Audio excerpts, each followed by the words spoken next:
ಶ್ವಾಸ್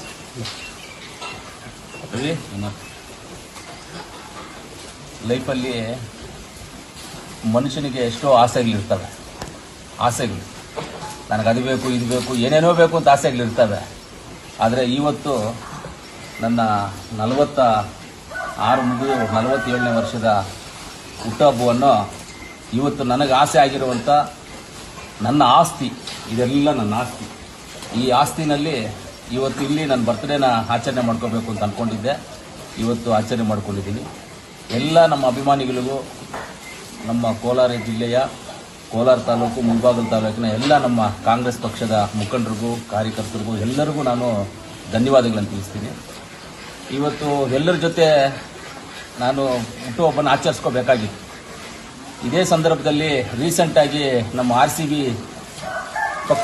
ಕಪ್ಪನ್ನು ಗೆದ್ದು ಬೆಂಗಳೂರಿಗೆ ಬಂದಂಥ ಸೆಲೆಬ್ರೇಷನಲ್ಲಿ, ವಿಜಯೋತ್ಸವದಲ್ಲಿ 11 ಜನ ನಮ್ಮ ಕರ್ನಾಟಕದ ರತ್ನಗಳು, ನಮ್ಮ ಕರ್ನಾಟಕದ ಹೆಮ್ಮೆಯ ಪುತ್ರರು, ನಮ್ಮ ಕೋಲಾರಿನ ಹೆಮ್ಮೆಯ ಪುತ್ರಿ, ನಮಗೆ ತುಂಬ ಬೇಕಾಗಿರುವಂಥ ನಮ್ಮ ಸುರೇಶ್ ಬಾಬು ಅವರ ಮಗಳು ಈ ಇದರಲ್ಲಿ ನಮ್ಮ ಕೋಲಾರಿನ ತೀರ್ಕೊಂಡಿರ್ತಾರೆ, ಈ RCB ಸಂಭ್ರಮಾಚರಣೆಯಲ್ಲಿ.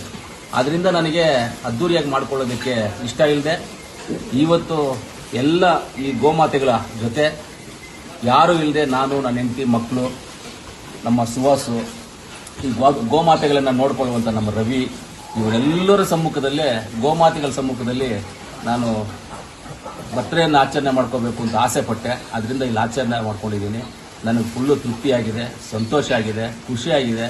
ನಾನು ಈ ಗೋಮಾತೆಯಲ್ಲಿ ಕೇಳಿದ್ದೀನಿ, ಗೋಮಾತೆಗೆ ಪೂಜೆ ಮಾಡುವಾಗ ಕೇಳಿರೋದು ಒಂದೇ, ಏನು 11 ಜನ ತೀರ್ಕೊಂಡಿದ್ದಾರೆ ಅವ್ರ ಆತ್ಮಕ್ಕೆ ಶಾಂತಿ ಸಿಗಲಿ, ದೇವರು ಅವ್ರ ಕುಟುಂಬಕ್ಕೆ ಶಕ್ತಿ ತುಂಬಲಿ, ಆ ಮಗು ಅವ್ರ ಮನೆಯಲ್ಲಿ ಅವ್ರ ಇನ್ನೊಂದು ಮಕ್ಕಳಿಗೋ ಯಾರಿಗನ್ನ ಮಕ್ಕಳಾಗಿ ಉಡ್ಲಿ ಅಂತ ಹುಟ್ಟಬೇಕು ಅಂತ ಆ ದೇವರಲ್ಲಿ ಪ್ರಾರ್ಥನೆ ಮಾಡಿದ್ದೀನಿ, ಗೋಮಾತೆಯಲ್ಲಿ ಪ್ರಾರ್ಥನೆ ಮಾಡಿದ್ದೀನಿ. ನಮ್ಮ ಗೋಮಾತೆಗಳೆಲ್ಲ ಇಲ್ಲಿದ್ದಾರೆ. ಇವರು ಇಲ್ಲಿ ಹೆಂಗೆ ಅಂದರೆ, ಗೋಮಾತೆ ಅಂದರೆ ಇಲ್ಲಿ ಯಾರನ್ನೂ ಬೇರೆಯವ್ರನ್ನೆಲ್ಲ ಅಲೋ ಮಾಡೋದಿಲ್ಲ, ಯಾರನ್ನೂ ಒಳಗಡೆ ಬಿಡೋದಿಲ್ಲ. ಇಲ್ಲೆಲ್ಲ ಸ್ವಂತವಾಗಿ ಮಾಡುವಂಥದ್ದು ಇದು, ಯಾರೂ ಒಳಗಡೆ ಬಿಡೋದಿಲ್ಲ ಇಲ್ಲಿ. ಆದ್ದರಿಂದ ಈ ಗೋಮಾತೆಗಳ ಜೊತೆಯಲ್ಲಿ ನನಗೆ ಆಚರಣೆ ಮಾಡ್ಕೊಂಡು ತುಂಬ ಸಂತೋಷ ತಂದಿದೆ. ಲೈಫಲ್ಲಿ ಎಷ್ಟು ಸಂತೋಷ ಪಟ್ಟಿದ್ದೀನೋ ಇವತ್ತು ಅಷ್ಟು ಸಂತೋಷವಾಗಿದೆ ಅಂತ ಹೇಳ್ತಾ, ಕೋಲಾರ ಜಿಲ್ಲೆ ಜನತೆಗೆ ನನ್ನ ಹೃದಯಪೂರ್ವಕ ನಮಸ್ಕಾರಗಳು. ಎಲ್ಲರೂ ಚೆನ್ನಾಗಿದೆ.